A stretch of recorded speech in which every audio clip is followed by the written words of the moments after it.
أعوذ بالله من الشيطان الرجيم بسم الله الرحمن الرحيم ألف لام ميم ذلك الكتاب لا ريب فيه هدى للمتقين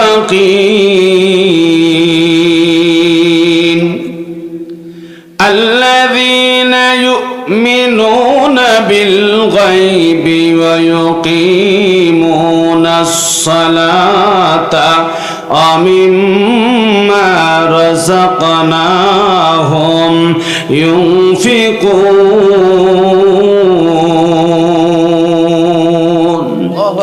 آمنت بالله قال النبي صلى الله عليه وسلم خيركم من تعلم القرآن وعلمه أو كما قال عليه الصلاة والسلام কার লাগিয়া কান্দ মানুষ কার লাগিয়া হাসো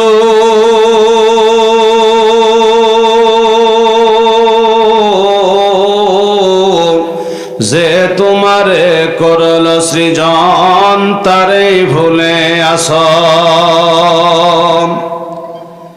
এই পৃথিবীর মালিক যিনি জপ তারে নিশিদিনী ওরে যার হাতেতে মরণ সবার ওরে যার হাতেতে মরণ সবার যার দয়াতে বাঁচ যে তোমারে করল সৃজন তারে ভুলে আস মহব্বতন জিকির করেন লা ইলাহা ইল্লাল্লাহ জোরে লা ইলাহা। সবাই একটু জবান খুলে পড়া যায় না একটু? হ্যাঁ, আল্লাহ দিছে জবান, আল্লাহর নামে জিকির মন ভরে প্রাণ ভরে মহব্বতে হবে জোরে লা ইলাহা, আর একটু জোরে লা ইলাহা। ভাইজান একটু মন ভরে পড়েন, মহব্বতে পড়েন জোরে লা ইলাহা ইল্লাল্লাহ, জোরে জোরে লা ইলাহা, আর একটু জোরে মহব্বতে লা ইলাহা ইল্লাল্লাহ, জোরে জোরে লা ইলাহা। রিকশা চলে না চালক ছাড়া, নৌকা চলে না মাঝি ছাড়া, রিকশা চলে না চালক ছাড়া, নৌকা চলে না মাঝি ছাড়া, দুনিয়া চলে না আল্লাহ ছাড়া, লা ইলাহা ইল্লাল্লাহ, জোরে জোরে লা ইলাহা। ভাইজান একটু জোরে বলেন জোরে লা ইলাহা। সাদ সরজার গ্রহ তারা আমার আল্লাহ নামের পাগল পারা, চাঁদ সরজার গ্রহ তারা আমার আল্লাহ নামের পাগল পারা, আমার আল্লাহ নামে এত মায়া, আমার আল্লাহ নামের এতই দয়া লুকিয়ে রাখছেন হে আল্লাহ, লা ইলাহা ইল্লাল্লাহ, জোরে লা ইলাহা ইল্লাল্লাহ, লা ইলাহা লা ইলাহা ইল্লাল্লাহ মুহাম্মাদুর রাসূলুল্লাহ যারা বলুন সাল্লাল্লাহু আলাইহি ওয়াসাল্লাম। ঐতিহ্যবাহী এই এত কথা কওয়া তোমরা চুপচাপ বসো, নইলে চলে যাও, গেট আউট। দুজন থাক, অসুবিধা নেই আমার শ্রোতা। ঐতিহ্যবাহী নাটোর জেলার লালপুর থানা অবস্থিত বিলমারিয়া উম্মুল কোরআন বালিকা মাদ্রাসার উদ্যোগে ঐতিহাসিক তাফসীরুল কোরআন মাহফিলের সংগ্রামী সভাপতি মোহাম্মদ আব্দুল কুদ্দুস সাহেব, প্রধান অতিথি জনাব অধ্যাপক সিদ্দিক আলী মিন্টু মিষ্টু সিদ্দিক আলী মিষ্টু, বিশেষ অতিথি মহোদয়গণ, হযরত উলামা ইকরাম যারা এত রাত পর্যন্ত আপনাদের কাছে আলোচনা করেছেন। আমার প্রিয় ভাই মাওলানা আব্দুল আজিজ আরো আলোচনা করেছেন, হাফেজ মাওলানা মোহাম্মদ শাহাবুল ইসলাম আনসারী আরো আলোচনা করেছেন, আমার অত্যন্ত স্নেহের মাওলানা রাকিবুল ইসলাম জিহাদি এতক্ষণ আলোচনা রাখলেন। আমার অত্যন্ত স্নেহের হাফেজ মাওলানা সুলতান মাহমুদ সাইফি সহ সমস্ত উলামা ইকরাম, উপস্থিত দিনদার পরহেজগার আল্লাহওয়ালা মুসলমান ভাইরা, সার্বিক ব্যবস্থাপনা রয়েছেন আমার অত্যন্ত স্নেহের এই মাদ্রাসার সম্মানিত পরিচালক হাফেজ মাওলানা আবু হানিফ আজাদি, উপস্থিত দিনদার পরহেজগার আল্লাহওয়ালা মুসলমান ভাইরা, পর্দার আড়ালে আমার মা ও বোনেরা, সকলকে জানাই আন্তরিক সালাম ও শুভেচ্ছা যে আল্লাহ তাআলা আমাদেরকে এই বরকতপূর্ণ পুত পবিত্র কোরআনুল হাকিমের মাহফিলে আসার বসার তৌফিক দান করেছেন। এজন্য আপনারা খুশি না বেজার? তাহলে কালেমাতু শুকর আদায় করছি, সকলে পড়ছি আলহামদুলিল্লাহ। আর একটু জোরে সোরে মহব্বতে পড়ি আলহামদুলিল্লাহ। লক্ষ কোটি দরুদ ও সালাম নবী মুকাররম সিরাজাম মুনীরা বাশীরা ওয়া নাযীরা রাহমাতাল লিল আলামিন, যার আনিত ব্যবস্থার উপরেই মানুষের সুখ আর শান্তির ফয়সালা, সর্বকালের সর্বযুগের শ্রেষ্ঠ মহামানব জনাবে মুহাম্মদুর রাসূলুল্লাহ, সকলে বলুন সাল্লাল্লাহু আলাইহি ওয়াসাল্লাম। প্রিয় লালপুরবাসী, আপনারা সকলে কেমন আছেন? আমি আপনাদের সকলের সার্বিক আলহামদুলিল্লাহ কুল্লি হাল, আল্লাহ পাক আমাকে ভালোই রাখছে। আমি আপনাদের সকলের সার্বিক এবং কল্যাণ মঙ্গল কামনা করি। আল্লাহ যেন আপনাদের সকলকে সুখী সমৃদ্ধি জীবন দান করেন, সকলেই বলুন আমিন। আপনাদের এই পবিত্র জবান থেকে দোয়া করেন, মুক্তাসার সময়ের মধ্যে হলেও যেন মহাগ্রন্থ আল কোরআন নবী আলাইহিস সালামের অসংখ্য হাদিস থেকে দুটি কথা আমি শোনাইতে পারি। তৌফিক আমার স্রষ্টা, আমার আইনদাতা, বিধানদাতা আল্লাহ পাক যেন আমাকে দান করেন, সকলেই বলুন আমিন। আরেকবার বলুন আমিন, জবান ভরে বলুন আল্লাহুম্মা আমিন। আপনারা যারা বসেছেন আপনারা ভাগ্যবান পিতামাতার ভাগ্যবান সন্তান। আল্লাহ পাক বলেন মা আসাবাকা মিন হাসানাতিন ফামিনাল্লাহ, একটাবার জোরে বলুন সুবহানাল্লাহ। বান্দা যখন কোনো ভালো কাজ করে বান্দার ইচ্ছায় বান্দা করে না, আল্লাহই করা তাই বান্দা করে। আপনারা এই যে ইচ্ছা আসতে পারেন নাই, এনেছেন কে? আরো জোরে। আপনাদের মতো অসংখ্য মানুষ রাস্তা দিয়ে ঘুরতেছে, কিন্তু এই সামিয়াদের মধ্যে তারা বসার সুযোগ পাচ্ছে না। আমি মাঝে মধ্যে বলি, এক ড্রাইভার আর সাহেব রাস্তায় রওনা হয়েছে, অনেকে আমাদের এখানে আসবে তাবারক নেওয়ার সময়, এরকম লোক আছে না নাই? মনে হয় খিচুড়ি জীবনে খাইনি বারে। ড্রাইভার আর সাহেব রাস্তায় রওনা হয়েছে, প্রতিমধ্যে জোহরের নামাজের আজান দিছে মুয়াজ্জিন, আল্লাহু আকবার আল্লাহু আকবার, মুয়াজ্জিন আজান দিয়ে দিছে। ড্রাইভার 5 ওয়াক্ত নামাজ পড়ে, সাহেব 1 ওয়াক্ত নামাজও পড়ে না। আজান যখন হয় মুমিনের দিল ছটফট করে আল্লাহর ঘরে যাওয়ার জন্য। কথা কোন ঠিক না ব্যাঠিক? আমার কথা না, আল্লাহর কথা। আল্লাহ বলছেন ইন্নামাল মুমিনুনা আল্লাযীনা ইযা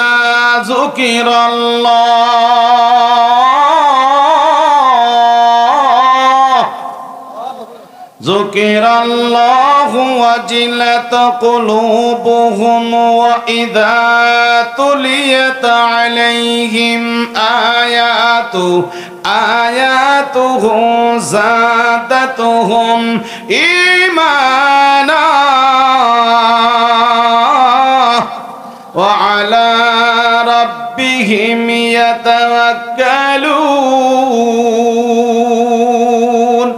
আল্লাহ বলেন নিশ্চয় মুমিন যখন কোরআন শোনে মুমিনের দিলটা বিগলিত হয়, দিলটা গলে যায়, দিলটা নরম হয়। আর যখন কোরআন শুনে ইমানটা আস্তে করে বাইরে যায়। জোরে বলুন সুবহানাল্লাহ। আর যে ইনশাআল্লাহ মুমিন মুসলমান কোরআন শুনলে ইমান বাড়ে, আর মুমিন মুসলমান সর্বসময় ধৈর্য ধারণ করবে একমাত্র কেবলমাত্র মহান আল্লাহর উপরে। জোরে বলুন সুবহানাল্লাহ। আমরা সবাই মুসলমান, জোরে বলুন তো কি মান? ধর্মের নাম ইসলাম। আমার প্রিয় ভাইরা, আজান হয়েছে, ড্রাইভার কয় স্যার নামাজ পড়বেন না। সাহেব আমি জীবনে নামাজ পড়ি, কোনো দেখছি আমাকে নামাজ পড়তে, আমি কোনোদিন নামাজ পড়ি না। এরকম লোক আছে না নাই? ড্রাইভারকে স্যার আমি যে নামাজ পড়বো। স্যার চিন্তা করে নিজে নামাজ না পড়ে এক অপরাধ করেছি, ড্রাইভারকে নামাজ পড়তে না দিলে ডবল অপরাধ হবে। যা নামাজ পড়ে আয়। ড্রাইভার নামাজ পড়তে ঢুকছে, ফরজ নামাজ হয়ে গেছে।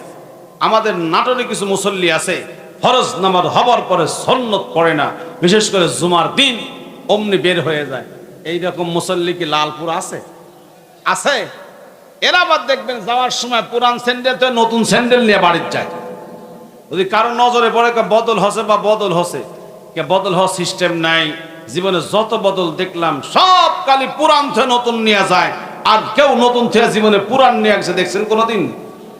পুরান থেকে নতুন নিয়ে যায়। ধরা বললেই বদল হসে, ধরা না বললেই চুরি হসে। কতক্ষণ ঠিক না ঠিক? তো সব চলে যাচ্ছে। সাহেব চিন্তা করে মানুষ যায়, আমার সলিমুল্লাহ বের হয় না কেন? গাড়ির থেকে নেমে জানালা দিয়ে উকি দিয়ে দেখে মসজিদের মধ্যে বসে হাতের কড় গুনতেছে, কড়। সাহেব কয় কিরে সলিমুল্লাহ, নামাজ হয় না? এতক্ষণ লাগে নাকি? কেউ কথা বলবেন না প্লিজ, যার মনে চায় আসবে, না হয় ঘুরুক না। বন বন করে পাঁঠার মতো খালি ঘুরবি এরা। কথা বোঝেন নেই? ভিতরে আসার সুযোগ তারা পাবে না, কারণ রহমত শুধুমাত্র নাজিল হবে সামিয়ানার নিচে। সুবহানাল্লাহ। সারা রাত ঘুরলেও একটা সোয়াব নিয়ে বাড়ি যাবার পারবি না। সর্বোচ্চ দুয়ার শেষে এক প্যাকেট খিচুড়ি নিয়ে বাড়ি যাবার পারবি। কতক্ষণ ঠিক কিনা? আসুন, ড্রাইভার খাতের কর গুনতেছে, কর। সাহেব মনে করে সপ্তাহে বাজার করতে 1000 টাকা নোট দিছি, কয় টাকা মারছে হিসাব করতেছে। যে যেমন তার ধারণাও তেমন। চোর কাউকে ভালো মনে করে না, মনে করে সবাই চোর। এই সলিমুল্লাহ, নামাজ হয় না? সবাই যা, তুই বের হস না। সলিমুল্লাহ ঠান্ডা মাথা জবাব দিচ্ছেন, স্যার একই গাড়ির যাত্রী আপনি আর আমি, যে আল্লাহ আপনাকে গাড়ির থেকে নেমে মসজিদে ঢুকতে দেয় না, ওই আল্লাহ আমাকে মসজিদ থেকে বের হতে দেয় না। মসজিদে ঢুকান কে? যারা বলেন ঢুকান আল্লাহ। আপনারা ঢুকেছেন আল্লাহর হুকুমে। এই মুহূর্তে আপনাদের আমল নামে কোনো গুনাহ নাই। সুবহানাল্লাহ। কোন যারা ঘুরতেছে ওরা বুঝুক যে ঘুরতেছি আমরা কি। কিন্তু আমি তাদেরকে বলবো, যারা পুরুষ আমার সামনে বসতে হবে, মহিলা হলে পর্দায় থাকতে হবে। রাস্তায় ঘোরাঘুরির কোনো সুযোগ নাই। রাস্তায় যারা ঘুরে এরা হিজলা মার্কা মুসলমান। কথাগণ ঠিক কিনা ভাই? পুরুষ হলে সামনে বসতে হবে, মহিলা হলে পর্দায় যাওয়া লাগবে। তৃতীয় জায়গায় ঘোরাফেরা যারা করবে এরা প্রকৃত মুসলমান নয়, এরা হলো হিজলা মার্কা মুসলমান। তাহলে মসজিদে আজান হইলে আমরা কোথায় যাব? জোরে বলতে হবে, কোথায় যাব? মসজিদে যায় মুমিন যায় না কাফের যায়? মুমিন যায় না মুনাফিক যায়? এই আল্লাহর বান্দারা, আল্লাহর ঘর পৃথিবীর সবচেয়ে নিরাপদ জায়গা।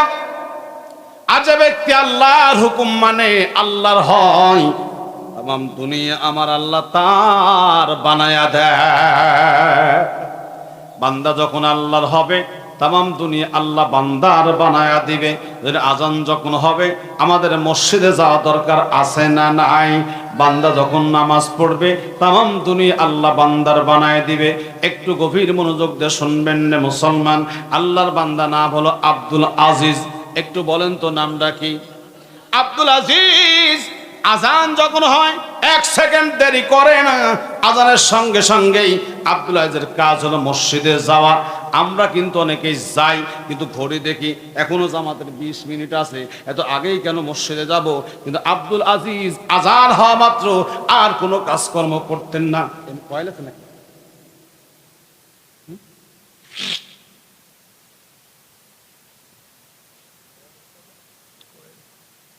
লাগাচ্ছে মনে হচ্ছে, ডিস্টার্ব হচ্ছে।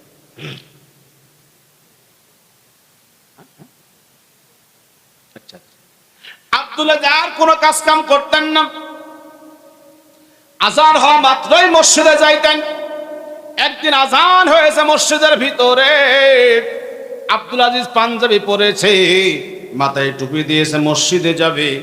এমন সময় একজন আগন্তুক ব্যক্তি ডাক দিয়ে বলে, আব্দুল আজিজ ভাই তুমি কই যাও? বল আমি মসজিদে যাই। সুবহানাল্লাহ কোন?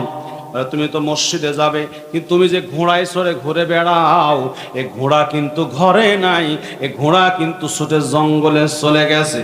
আব্দুল আজিজ বলে, ভাইজান ঘোড়া পরে খোঁজ করব, কিন্তু আগে আল্লাহর হুকুম, আল্লাহু আকবার বলেছে, মসজিদে যাওয়ার কথা। আল্লাহ সবচাইতে বড়, আল্লাহর চাইতে বড় আর কিছুই দরকার আছে? আর কিছুই কিন্তু নাই। আমি আগে আল্লাহর ঘরে যাব, আমার ঘোড়া যেখানে যাক না কেন আমি ঘোড়া খোঁজ করতে যাব না। এবার একটু বুকে হাত দিয়ে বলুন তো, আপনার সাথে এমন ঘটনা হতো তা আমরা কি নামাজে যাইতাম না ঘোড়া খুঁজতে যাইতাম? নামাজ পরেও পড়া যাবে, আগে আমার কাজটা সেরে নেই। কিন্তু আব্দুল আজিজ তো তা বললেন না, আমি ঘোড়া পরেও খোঁজ করতে পারবো, আগে মসজিদে যাব। এক কদম সামনে বাড়েছে, অমনি আর একজন ব্যক্তি বলে, আব্দুল আজিজ ভাই তুমি কই যাও? বলে আমি মসজিদে যাই। আল্লাহর বান্দা ডেকে বলে, আব্দুল আজিজ তুই মসজিদে যাবা, তুমি যেই জমিতে গম বুনেছো সেই পাশের জমিতে পানি দিচ্ছে মেশিনওয়ালা, তুমি তাকে পানি দেওয়ার কথা বলেছো। তুমি যদি মসজিদে যাও নামাজ পড়ে আসে দেখবে মেশিনওয়ালা নাই, পানি না দিয়েই চলে গেছে, তোমার পানি দেওয়া হবে না। তুমি একটু মেশিনওয়ালার কাছে গিয়া ওই মেশিনওয়ালাকে পানির কথা বললেই তারপরে নামাজে যাবার পারবে। আব্দুল আজিজ ডাক দিয়ে বলে, ভাইজান ওই পানির কথা বলতে যে আমার নামাজ তরক হবে, জামাত সুইটা যাবে। পানি জমিতে দেওয়া হলে হবে, না দিলে না হবে, কিন্তু আমি আগে নামাজ আদায় করব। আমরা হলে কি করতাম বলেন তো? নামাজ পরেও তো পড়া যাবে, আগে পানির কাম সারে আসি। কথা কম লাগে আপনারা? আব্দুল আজিজ যখন আরেক কদম সামনে বাড়ে, এমন সময় পিছন থেকে স্ত্রী ডাক দিছে, ও স্বামী তুমি নামাজে যাও, তোমার কি মনে নাই সকালবেলা মেশিনে গম ভাঙ্গাতে গিয়া গম রেখে আসছো, আটা আনো নাই? যদি এখন তুমি আটা না আইনা দাও, নামাজ পড়ে আয়সা দেখবে তোমার খাওয়া নাই। পরে আটাই তো নাই, খাওয়া দিব কোন থেকে? হয় ময়দা আনে দাও, নইলে কিন্তু খাওয়ার তুমি পাবা না।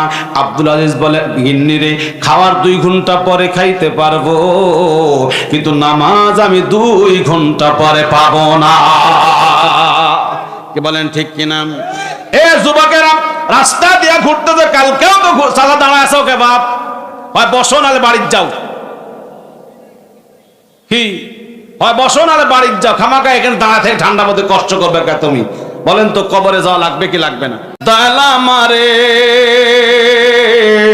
রইব না আর বেশি দিন তোদের মাঝারে। ঠিক কিনা বলেন? এই গান কিন্তু এখন আর শোনা যায় না। এই গানের একটা ভাবার্থ আছে, আল্লাহ যদি ডাক দেয় পৃথিবীর কেউ দুনিয়ায় থাকতে পারবে না। কথা কন ঠিক কিনা ভাই? সবাইকে কবরে যাওয়া লাগবে, লাগবে কি লাগবে না? আর এখন যে শিল্পীরা গান গায়, গানের আগাও নাই, মাথাও নাই, অর্থও নাই, কিচ্ছু নেই। ঠিক কিনা বলেন? আমি গানটাকে একটা মোটিফাই করে আমার মতো একটা গান বানিয়েছি, এটা বলবো আপনাদের কাছে। আমার আল্লাহ বলেন, মুমিন বান্দারে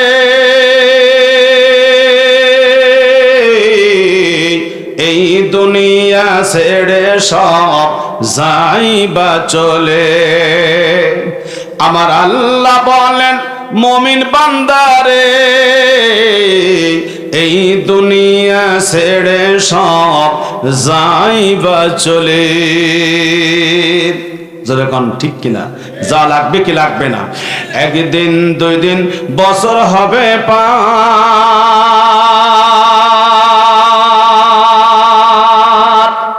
সবাই তোমায় ভুলে যাবে, দয়া হবে মার, শুধু দয়া হবে মার। মায়ের চোখের জলে, মায়ের চোখের জলে বুক ভাসিবে রে, এই দুনিয়া ছেড়ে সব যাইবা চলে। জোরে কোন ঠিক কিনা? বাবা কাঁদবে কাঁদবে তোমার মা, ছেলে মেয়ে কাঁদবে বসে, বাবা কোথায় যাও, হায় রে বাবা কোথায় যাও। সবাই তোমায় করবে দোয়া, সবাই তোমায় করবে দোয়া, কেউ যাবে না রে এই দুনিয়া ছেড়ে, সব যাইবা চলে। একটু জোরে কোন ঠিক কিনা মুসলমান? কেউ যাবে সাথে? বাবা বলো, মা বলো, ভাই বলো, বউ বলো, কেউ যাবে না সাথে। এত বড় নেত্রী বেগম খালেদা জিয়া মরে গেল, কোন নেতা কর্মী বলছে যে আমি একটু ম্যাডামের সাথে কবরে যাই? ফাতেমা কইছিল জেলখানায় যাব, ওই ফাতেমাও কিন্তু কয়নি এখন কবরে যাই। কথা কন না কে? মাঝে মধ্যে বলি বাংলাদেশের 3 জন ক্ষমতাসীন ব্যক্তি কবরে গেছে, আজরাইল হাত থেকে রক্ষা করতে কেউ পারে নাই। একজন প্রেসিডেন্ট জিয়াউর রহমান, আরেকজন শেখ মুজিবুর রহমান, আরেকজন প্রেসিডেন্ট জিল্লুর রহমান, আর বর্তমান চোখে দেখলেন বেগম খালেদা জিয়া। কথা কন ঠিক কিনা? তাহলে আজরাইল আছে না নাই? মনে লাগবে কি লাগবে না? আজ তো খুব করে ঘুরতে চাও, তোমার বাপ কবরে, মা কবরে, তারা বুঝতেছে কবরে কত অশান্তির জন্য থেকে থাকে, কত আযাবে আছে। কথা কন ঠিক কিনা? তারা কবর থেকে আফসোস করে বলছে আমার ছেলে, আমার মেয়ে, একটু মাহফিলে যাও, আমাদের জন্য গুনাহ মাফের দোয়া করো, আমাদের জন্য রহমতের দোয়া করো।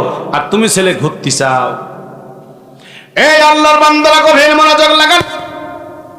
আব্দুল আজিজ ডাক দিয়ে বলে, কিন্নি রে, খাওয়া 2 ঘন্টা পরও খাওয়া যাবে, কিন্তু নামাজ 2 ঘন্টা পরে পাওয়া যাবে না।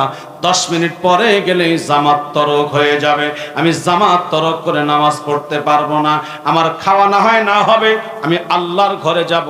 এবার আব্দুল আজিজ মসজিদে গিয়ে ইমাম সাহেবের পিছনে আল্লাহু আকবার বলে নিয়ত করেছে। নামাজ শেষ করে যখন বাড়ি আইছে, বাড়ি আইসা যখন ঘোড়ার খোঁজ করতে যাবে, এবার ঘোড়ার ঘরে যায় দেখে ঘোড়া ঘোড়ার জায়গায় দাঁড়ায় আছে। এই জোরে কান আল্লাহু আকবার। আপনাদের আল্লাহু আকবার আওয়াজে ওরা পেশাব করে ভালাবি। জোরে কান আল্লাহু আকবার, আরো জোরে আল্লাহু আকবার। আব্দুল আজিজ তাকায় দেখে ঘোড়া ঘোড়া জায়গায় আছে। এইবার আব্দুল আজিজ জমিতে গেছে, দেখে মেশিন আছে না গেছে। আব্দুল আজিজ যায় দেখে জমিতে মেশিন তো আছে আছে, জমিতে পানি দেওয়া সম্পূর্ণ হয়ে গেছে। এবার বলতে পারেন কেমন করে পানি দেওয়া হলো? আল্লাহর বান্দা মেশিনওয়ালা পানি দেওয়া মেশিন স্টার্ট করে ঘুমায় গেছে। মেশিন চলতেছে চলতেছে, যেই জমিতে পানি দিবে সেই জমিতে পানি হওয়ার পরে আল ভাইসা আব্দুল আজিজের জমি পর্যন্ত ভাইসা গেছে। তার চোখে ঘুম কে দিয়া দিছে? জোরে কোন কে দিছে? একদিনের ইতিহাস আপনারা জানেন, আমার নবীকে আবু জেহেল জাদুকর বলতো, আমার নবী আবু জেহেলকে কত কিছুই বলতো। একদিন আবু জেহেল গর্ত কাটছে, আমার নবী ফজরের নামাজে যাবে, আবু জেহেল গর্তে পড়বে আর মরবে। আল্লাহর নবী আমার রাত্রিবেলা ঘুমায় গেছে, ফজরের নামাজে যাবে, রাস্তার মধ্যে কোন জায়গায় গর্ত আমার নবীর জানা নাই। আমার নবীর চোখে আমার আল্লাহ ঘুম দিয়া দিছে। সুবহানাল্লাহ কন্যা। নবী আমার ঘুম পাড়তেছে, এবার ফজরের নামাজের ওয়াক্ত শেষ হবে হবে ভাব। এমন সময় যখন পূর্ব আকাশ ফসকা হয়ে গেছে, আবু জেহেল চিন্তা করে এতক্ষণ মুহাম্মদ গর্তের মধ্যে পড়ে গেছে, আর দেরি করে যাবে না, আনন্দ করব। আবু জেহেল আনন্দের ঠেলা দৌড়ছে মার, কোথায় যেন গর্ত আবু জেহেলের মনে নাই। দৌড়াইতে দৌড়াইতে আমার নবীকে দেখবে বলে কোথায় গর্ত আবু জেহেলের মনে নাই। আবু জেহেল নিজেই গর্তের মধ্যে পড়ে গেছে। তাহলে বাঁচান যিনি, তিনি কে? এবার আবু জেহেল গর্তের মধ্যে পড়ে হাউমাউ করে কান্নে, কোথায় যাবি কোথায় যাবি। সন্ত্রাসীরা, আবু জেহেলের অনুসারীরা আবু জেহেলকে তোলার জন্য চেষ্টা করে, কিন্তু কোনোভাবে তুলতে পারে না। এবার আবু জেহেল বলতেছে, শোনো, এই গর্ত থেকে তোলার মতো মুহাম্মদ ছাড়া আর কারো শক্তি নাই। আগে মোহাম্মদকে ডাকো। এবার কাফেররা যায় বলে, মোহাম্মদ, আমাদের নেতা আবু জেহেল গর্তে পড়েছে, আপনি আবু জেহেলকে রক্ষা করেন। এবার আমার নবী আসলেন গুহার কাছে। আবু জেহেল বলে, ভাতিজা টেনশন করিও না, তুমি এই গর্ত থেকে আমাদের তুলতে পারো, আমি ওয়াদা দিলাম তোমার কাছে, আমি কালিমা পড়ে মুসলমান হব। আল্লাহ নবী হাত খানা দিয়ে দিলেন। আবু জেহেল নবীর হাত ধরলেন, নবী টান দিয়ে গর্তা থেকে তুললেন।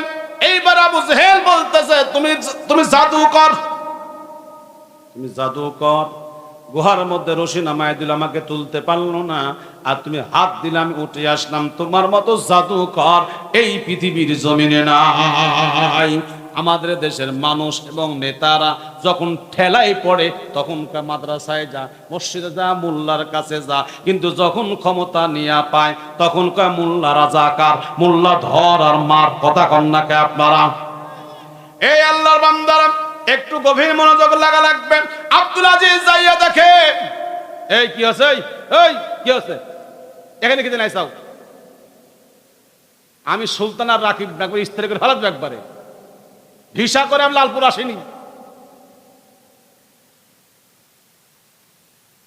জোরে কোন আল্লাহু আকবার, জোরে কোন আল্লাহু আকবার। এই আঙ্গিনা ঢুকলে বসতে হবে, রাস্তায় যা পারো করো। কথা কন নাকি আপনারা? কেবল একটা পরিবেশ হয়ে উঠতেছে, শয়তান তুই।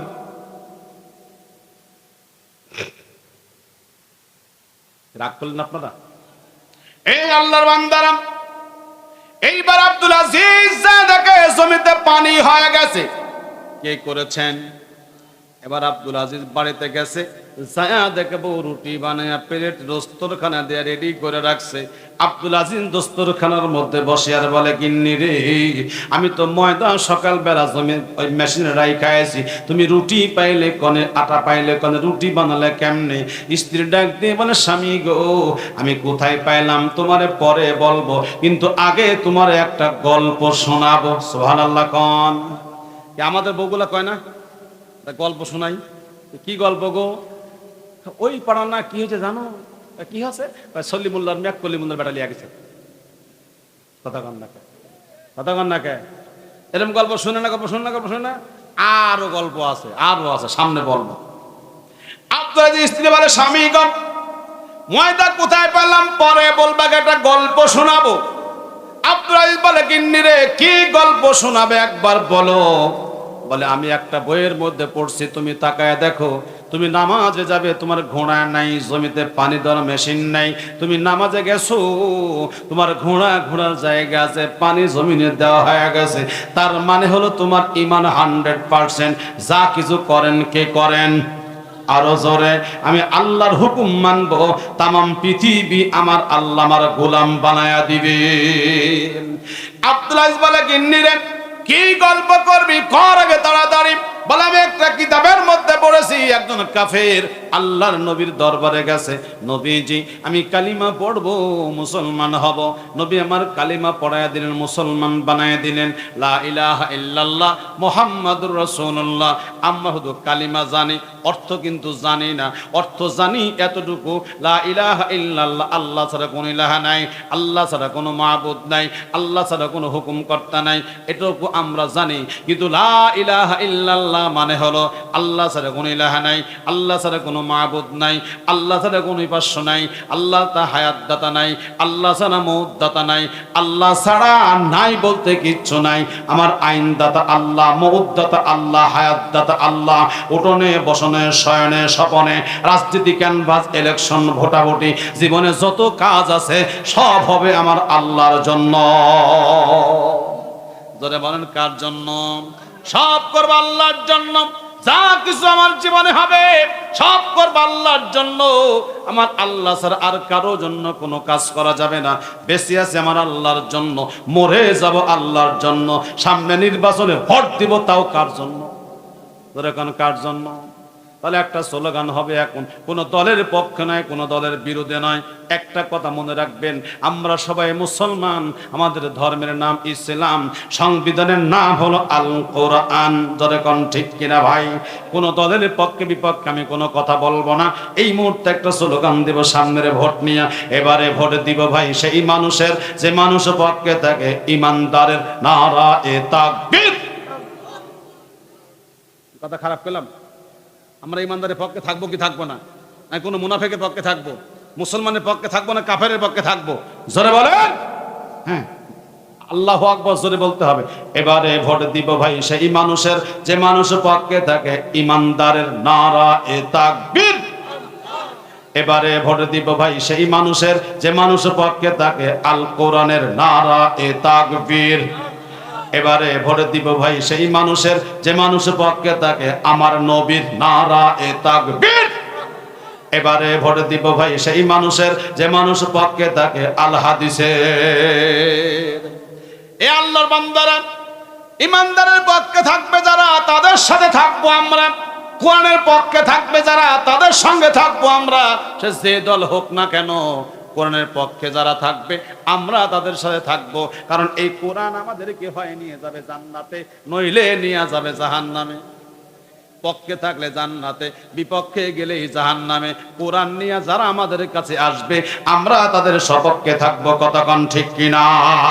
এইবার স্ত্রী বলে, স্বামী গো, এই কাফের মুসলমান হয়েছে।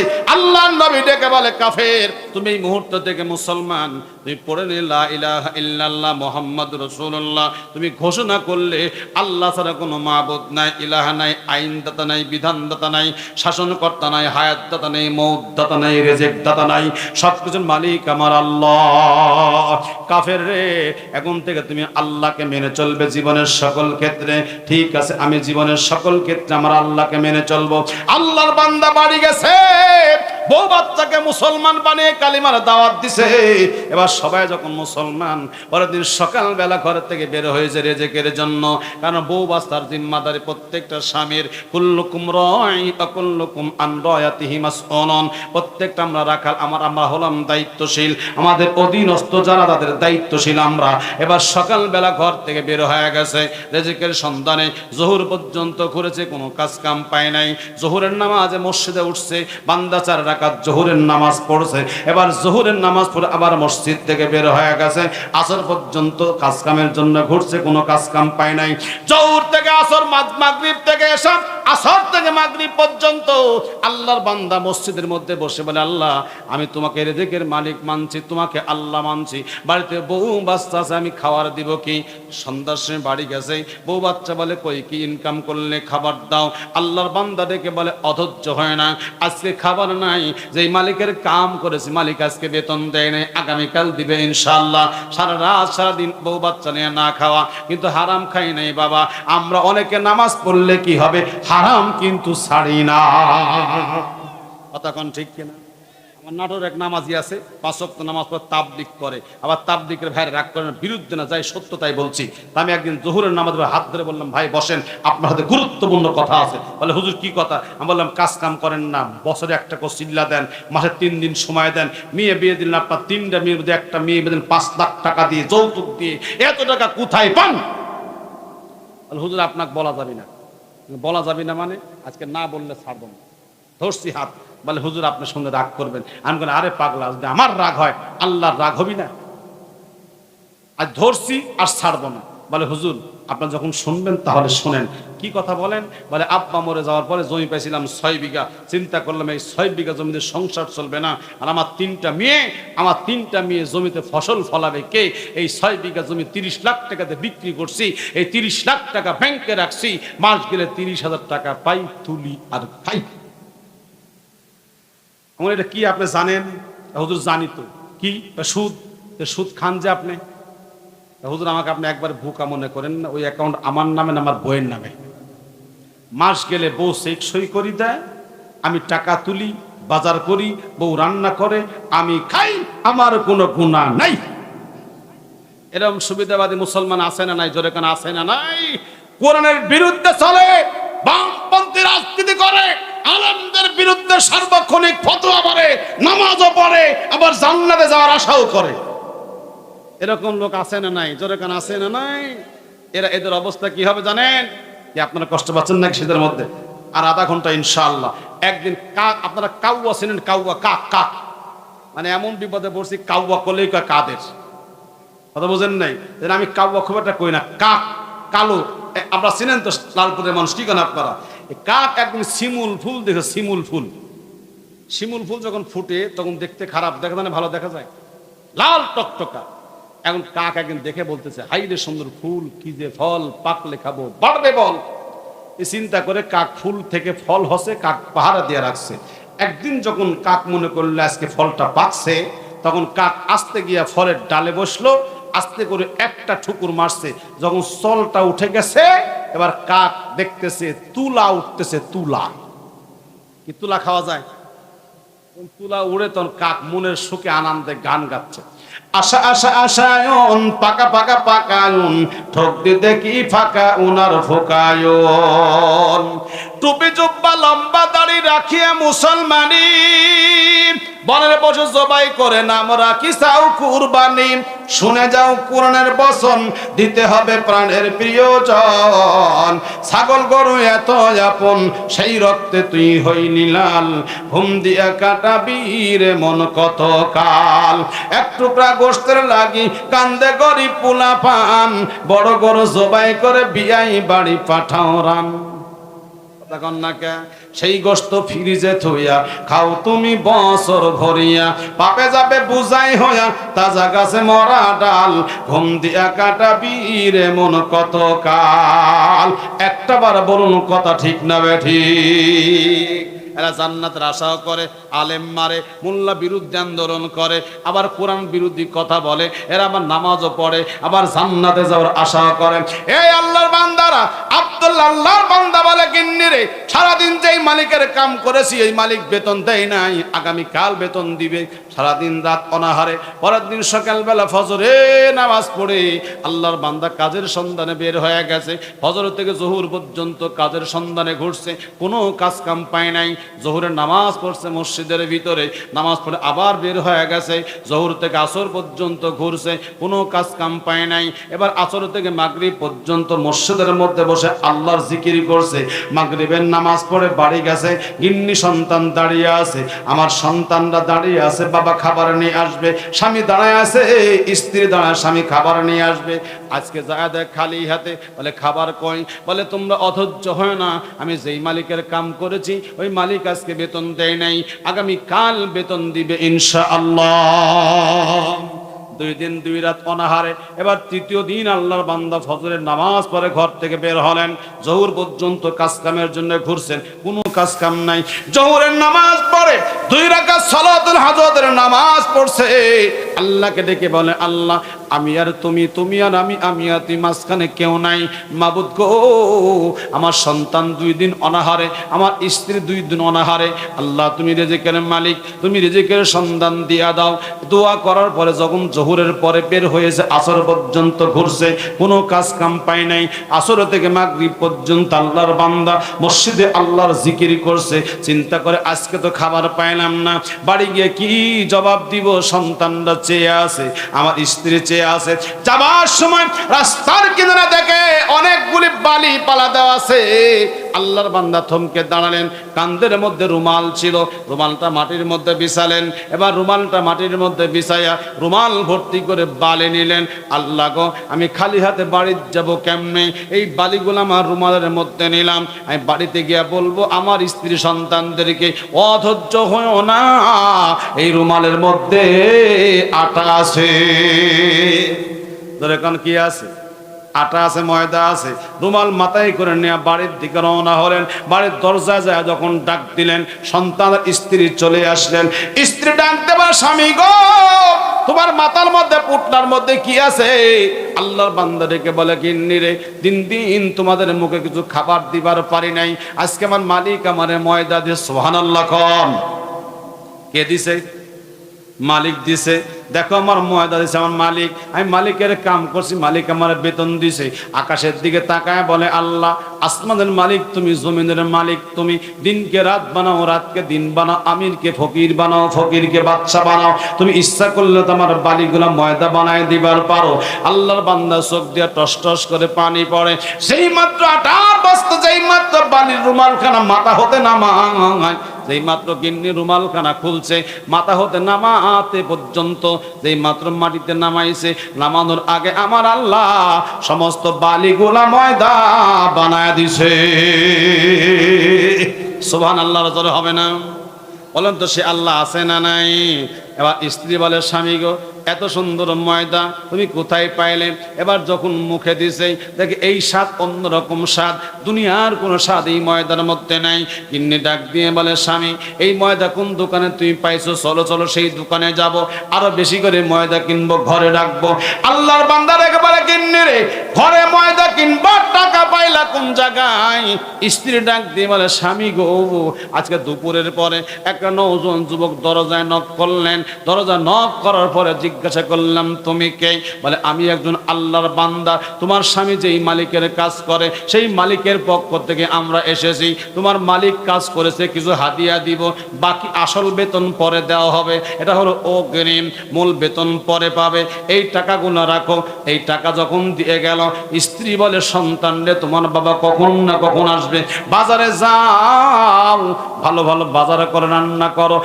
10টা দিরহাম দিয়া গেছে, 1 দিরহাম খরচ করে বাজার করছে, হাতে আরো 9 দিরহাম আছে। স্ত্রী বলে, স্বামী, তুমি যেই মালিকের কাম করছো ওই মালিকের পক্ষ থেকে হাদিয়া দিয়ে গেছে, আসল বেতন নাকি পরে দিবে। ওই হাদিয়া টাকা দিয়ে 1টা দিরহাম দিয়ে বাজার করছি, বাকি 9 দিরহাম ঘরে আছে। যুবক ডেকে বলে, গিন্নি রে, এই ময়দা দুনিয়ার কোনো ময়দা না, আমি যেই মালিকের কাজ করেছি সেই মালিক টাকা দিয়ে গেছে। তাহলে আমি তোমাকে আসল ঘটনা শোনাই। আমি যখন 3 দিন কোনো কাজ কাম পাই নাই, আমি 3 দিন আল্লাহর ঘর মসজিদ ছাড়ি নাই, 5 ওয়াক্ত নামাজ পড়ছি, আমার মাওলার কাছে রেজেক চাইছি। আমি আজকে আসার সময় রাস্তার মধ্যে বালিগুলা রুমালের মধ্যে নিয়ে আসছি, কিন্তু বালিগুলো আসার আগে আমার আল্লাহ সমস্ত বালিগুলা ময়দা বানায়া দিছে। সুবহানাল্লাহর জোরে হবে না? আমার আল্লাহ বলেন, যখন বান্দা আমার হয়, আমি আল্লাহ বান্দার হয়ে যাই। সুবহানাল্লাহ বলেন। আমার আল্লাহ বলেন, ইন্নাল্লাযীনা আমানু ওয়া আমিলুস সালিহাতি কানাত লাহুম জান্নাতুল ফিরদাউসি নুজুলা। বান্দা যখন ঈমান আনবে, ঈমান আনার সঙ্গে সঙ্গে বান্দার দায়িত্ব হলো ভালো কাজ করা, নেক আমল করা। বান্দা যখন ভালো কাজ করবে, নেক আমল করবে, ভালো কাজ বলতে শুধু নামাজ, রোজা, হজ, যাকাত, দান, সদকা তা না, অনেক ভালো কাজ আছে। বিধবাকে আশ্রয় দেওয়া, বস্ত্রহীনকে বস্ত্র দেওয়া, এতিম অসহায় গরিবকে খাবার দেওয়া, ঠিক কিনা বলেন? এখানে ভালো কাজ না খারাপ কাজ? মানুষের অন্যায় হয়ে মারা ভালো কাজ না খারাপ কাজ? ধরে বলেন খারাপ কাজ। যত ভালো কাজ আছে বান্দা যখন করবে, আমার আল্লাহ বলেন ওই বান্দাকে আমি আল্লাহ জান্নাতুল ফেরদাউস দান করব। আর আল্লাহ বলেন, খালিদিনা ফিহা লা ইয়াবগুনা আনহা হিওয়ালা। এমন জান্নাত দিব, সেই জান্নাত থেকে আমার বান্দা কোনোদিন কেউ বের করে দিবে না। আল্লাহ যখন জান্নাত দিবে, সেই জান্নাত থেকে আল্লাহ কোনোদিন কাউকে বের করে দিবে? কষ্ট পাচ্ছেন আপনারা? শীত বেশি নাকি? আল্লাহ কবুল করে জোরে কোন আমিন। আর অল্প সময় ইনশাল্লাহ আমি যে আয়াতে কারিমা সূরা বাকারার প্রথম 3টা আয়াত পড়ছি, আর আধা ঘন্টা সময় আমাকে দেওয়া যাবে? দেওয়া যাবে ইনশাল্লাহ? এই আধা ঘন্টার মধ্যে কারা কারা চলে যাবেন হাত তুলেন দেখি। ও বুঝেনি, আসলে বুঝেনি। আলহামদুলিল্লাহ, আপনাদের ব্যবহারে আমি খুব সন্তুষ্ট।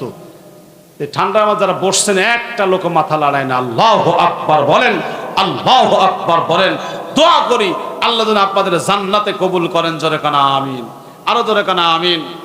আব্দুল আজিজের বউ বললে, স্বামী গো, ময়দা কোন জায়গায় পাইলাম? শোনা দরকার আছে না নাই? শুনবেন আপনারা। আল্লাহ রাব্বুল আলামিন বলেন, আলিফ লাম মিম যালিকাল কিতাবু লা রাইবা ফীহি হুদাল লিল মুত্তাকিন।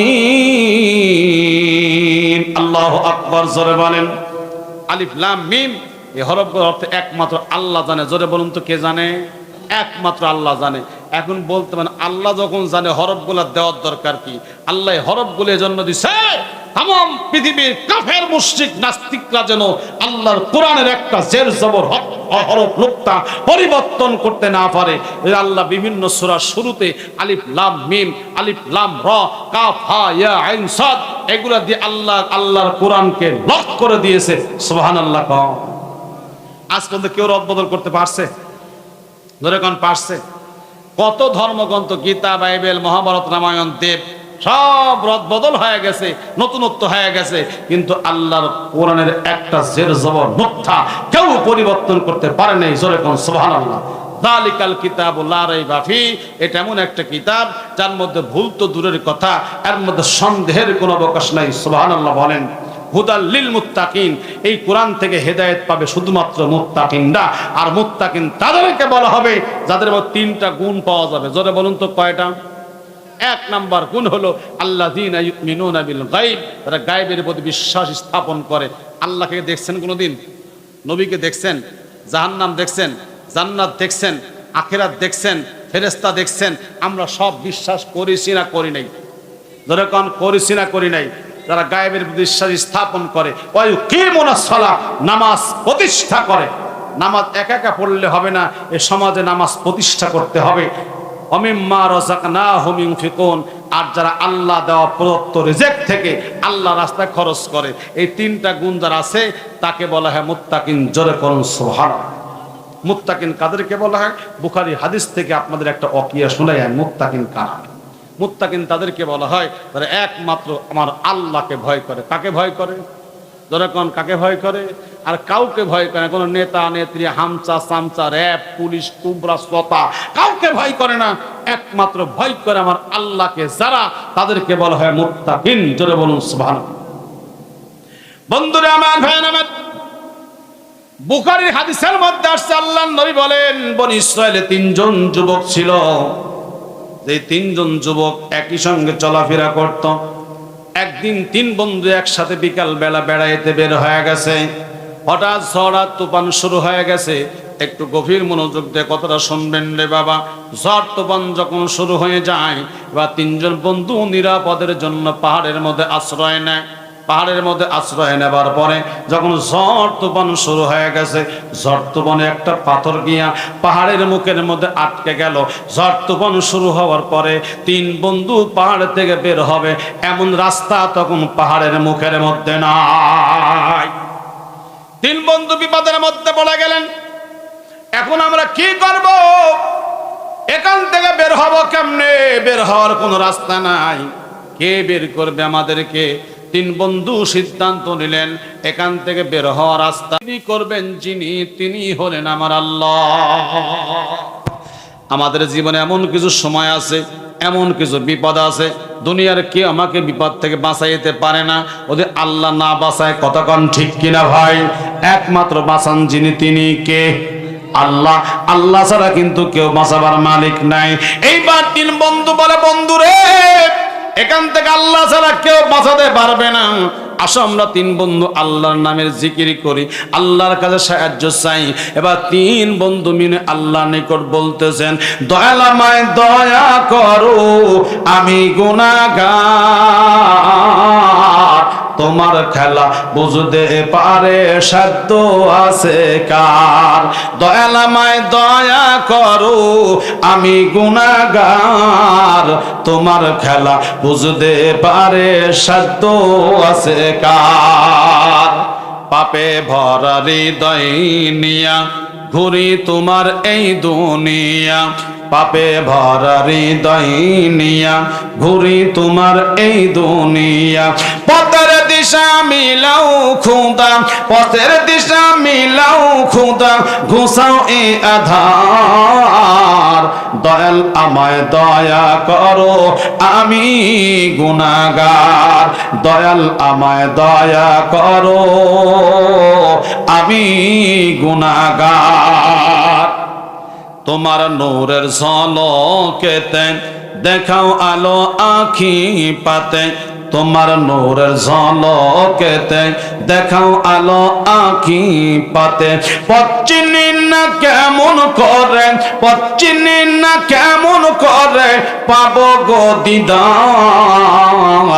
দয়াল আমায় দয়া করো, আমি গুনাহগার।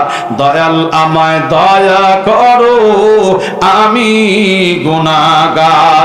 তোমার খেলা বুঝতে পারে সাধ্য আছে কার।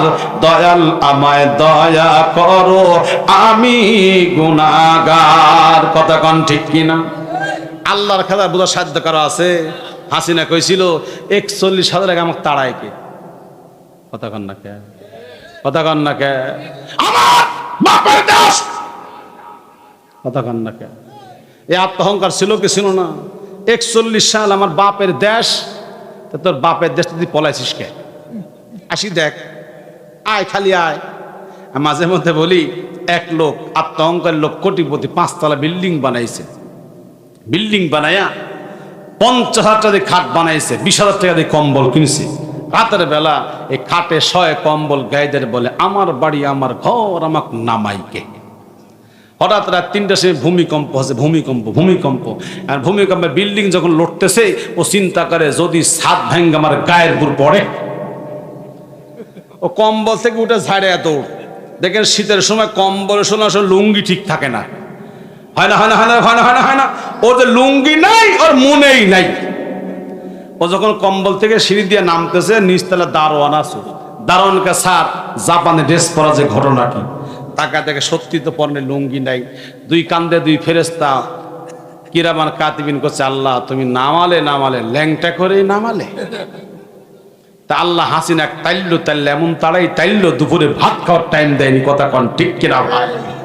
আর মাঝে মধ্যে চট করে আসবো, আশেক না খালি বুবু গো, ও বুবু তুমি কেমন নৌকার মাঝি, এখন তোমার নৌকা চলে না।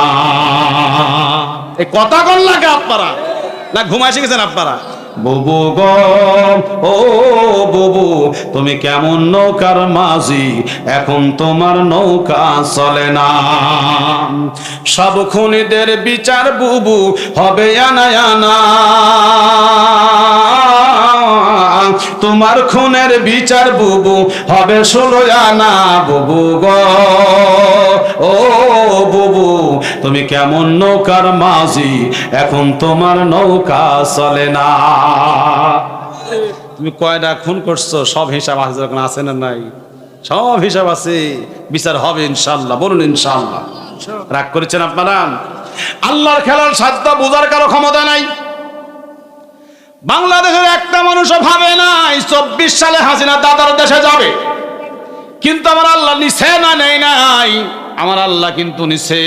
এবার 3 জন বন্ধু চিন্তা করে, এখান থেকে বের হওয়ার মতো মালিক একমাত্র আল্লাহ, আর কেউ বের করতে পারবে না। এবার 3 জন বন্ধু দোয়া করলেন, দোয়া করলেই হবে না, আমরা যখন দোয়া করব, দোয়ার আগে কিছু কর্মসূচি আছে। বাড়ি কোনে তোমার? ওখানে বসো, টেকালে বসো, বসো বসো বসো বসো, ওখানে বসো। 1 2 3 বসো। দুজনে এক জায়গায়, দু জায়গায় বসো। হ্যাঁ তুমি তুমি এই ফাঁকে তুমি এই ফাঁকে। হ্যাঁ বসো বসো। হ্যাঁ টেকা লিব পরে, বসো ওখানে বসো। হ্যাঁ আমার দিক তাকাও, বসো। হ্যাঁ তোমার নাম কি? তোমার নাম কি? তোমার নাম নাই 20 টাকা লিব, বসো তুমি এখন বসো। আজ তোমার লুঙ্গি খুলে নিব আমি, বসো। আল্লাহু আকবার বলেন না? ভালো স্যার, আলহামদুলিল্লাহ। মাথায় দিয়েছেন, দেখ আল্লাহ কবুল। বসো বাবা, টাকা নেবো, ঠিক আছে টাকা নেবো, দোয়াও করবে, একটু ওয়াজ করলে কি কও, ঠিক আছে ইনশাআল্লাহ। আচ্ছা হ্যাঁ বসো, তুমি বসো। এই আল্লাহর বান্দারা গভীর মনোযোগ লাগান। এইবার 3 জন বন্ধু বলেন, শুধু দোয়া করলে হবে না, দোয়ার আগে কিছু শর্ত আছে। দোয়া এমনি করলে হবে কিন্তু তা না, দোয়ার আগে কিছু বিষয় আছে। নবী আমার বলেন, যদি কোনো ব্যক্তি 2 শুরুতে দোয়া করতে পারে, আমার আল্লাহ দোয়া ফিরায়া দিবে না। আর এই 2 শুরুতের বাইরে যত দোয়া হবে, একটা দোয়াও কিন্তু কবুল হবে না। এই আল্লাহর বান্দারা, সেই 2 শুরুটাকে আমি একটু পরে বলবো আপনাদেরকে। যদি ওই অবস্থায় দোয়া করতে পারে, আল্লাহ দোয়া ফিরাইয়া দিবে না, দোয়া কবুল করবে। এই শুরুতের বাইরে দোয়া করলে দোয়া কবুল হবে না। এবার 3 বন্ধু বলছে, দোয়া করলে হবে না, দোয়া করার আগে আমাদের কিছু কর্মসূচি আছে। আল্লাহর নিকট চাইবো, মালিক এই গর্ত থেকে তুমি আমাদেরকে বের হওয়ার রাস্তা তৈরি করো। কারণ তোমরা বলো তো, তোমাদের জীবনে কে কি নেকামল করেছো, ওই নেকামলের উসিলায় আমার আল্লাহর কাছে দোয়া করতে হবে। মুত্তাকিন কাদেরকে বলে এটা বুঝাইতে চাই। এইবার প্রথম বন্ধু বলতেছেন, আল্লাহ আমার জীবনে তেমন কোন নেকামল নাই, একটা মাত্র নেকামল আমার জীবনে মনে হয়, আমার বাড়িতে একটা চাকর ছিল, গোলাম ছিল। এই গোলাম আমার বাড়িতে ছাগল চড়াইতো, অনেকগুলো ছাগল ছিল আমার। এবার এই ছাগল চড়াইতে চড়াইতে আমার বাড়ি একটা গোলাম বাড়ি থেকে পালায়া যায়, কিছু বেতনের টাকা বাকি রেখে তারপরে যায়। আমি তখন চিন্তা করলাম পালায় গেলে কি হবে, এই বেতনের টাকার মালিক তো তিনি হকদার। ওই টাকা দিয়ে একটা ছাগল কিনছিলাম। এবার ওই ছাগলের পাল বৃদ্ধি হইতে হইতে অনেকগুলি ছাগলে পরিণত হয়ে গেছে। বহুদিন পরে এই ছাগলের পাল যখন মাঠের মধ্যে চড়ায় আমার আরেকজন রাখাল, আমিও সেই জায়গায় ছিলাম, হঠাৎ তাকায় দেখি আমার ওই রাখাল রাস্তা দিয়ে যায়। আমি তারা ডাকতে বললাম, রাখাল একটু শোনো, তোমার সাথে কথা আছে। রাখাল মনে করে এই মনিব পালায় গেছে বলে তার বিচার করব, অত্যন্ত দ্রুত বেগে যাওয়া শুরু করলো। পিছন দিক থেকে ডাকতে বললাম, গোলাম গোলাম গোলাম, পলায়া যায় না, তুমি একটু দাঁড়াও, তোমার আমার গুরুত্বপূর্ণ কথা আছে। তোমার অধিকার তুমি নিয়ে যাও, তোমার হক তুমি নিয়ে যাও, আমাকে উদ্ধার করো, আমাকে জাহান্নামের আগুন থেকে বাঁচাও। গোলাম থমকে দাঁড়িয়ে গেল, কি আমার অধিকার, কি আমার হক?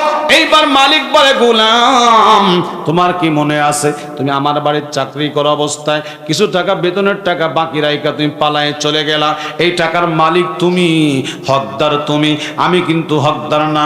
এই দুনিয়ায় তুমি না নাও, আর যদি আখিরাতে দাবি করো আমি মনিব সেই টাকা দিতে আল্লাহর দরবারে বাধ্য হয়ে যাব।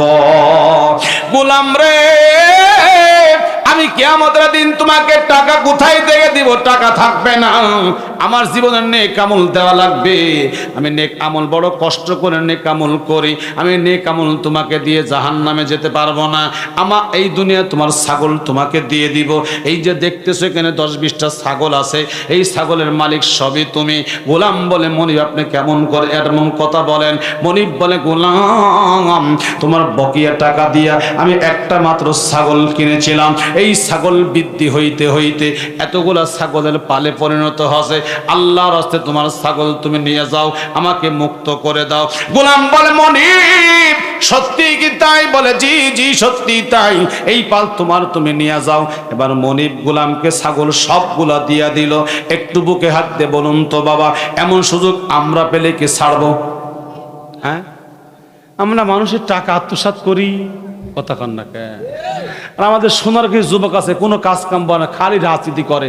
যে দল যখন ক্ষমতায় যায় ও খালি দল পাল্টায়, ও খালি দল পাল্টায়, কথা কন না কে? ঠিক কিনা? দল পাল্টায় আর আমার মতো সাধারণ মানুষের কাছ থেকে চাঁদা আদায় করে, কথা কন ঠিক কিনা? আজকে আমার ভালো লাগছে, রুমিন ফারহানা বলেছে আগামী নির্বাচন চাঁদাবাজদের বিরুদ্ধে নির্বাচন, কথা কন না কে?